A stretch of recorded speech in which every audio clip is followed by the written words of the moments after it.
আজকে আমার এই সোনা মাম্মার শরীর খারাপ বলতে ও বমি করেছে।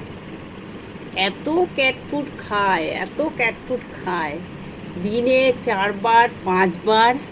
হ্যাঁ বলছি, ক্যাট ফুড খেয়ে খেয়ে যে ঘরে ঢুকবে তার কাছেই চাইবে ক্যাট ফুড দাও, মাছ ভাত না, ক্যাট ফুড দাও।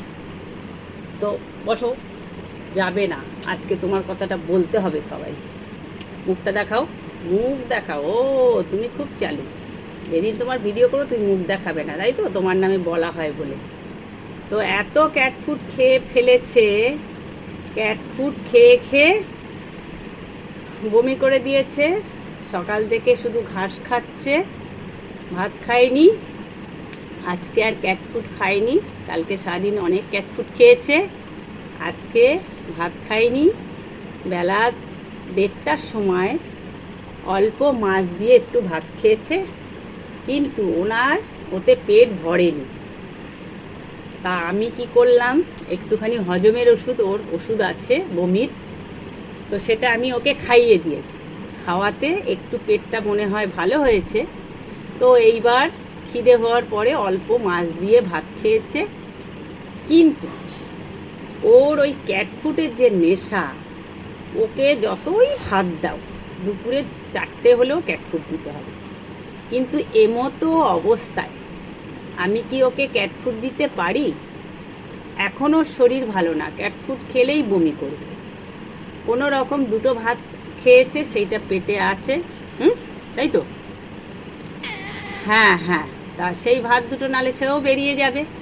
তো আমি ওকে বললাম, তুই এখন আর ক্যাট ফুড খাস না, চল দুজনে ঘুমিয়ে পড়ি। কেন শুনবে? ও আমার সোনা মাম্মা, আজকেও কথা শুনছে না। এই যে কথা শুনছে না, ও বলছে আমি ক্যাট ফুড খাবোই, আবার খাবো ক্যাট ফুড, আবার খাবো। তা আমি বলছি আজকে তো তোকে আমি দেবই না ক্যাট ফুড না। আজকে যদি বিকেলের শরীরটা ভালো থাকে দেখবো একটুখানি। তো এবেলা তুমি ক্যাট ফুড খেও না, ঠিক আছে? এবেলা একদম ক্যাট ফুড খেও না, তোমার শরীরটা ভালো না তো, বুঝেছো? বুঝতে চাইছো না।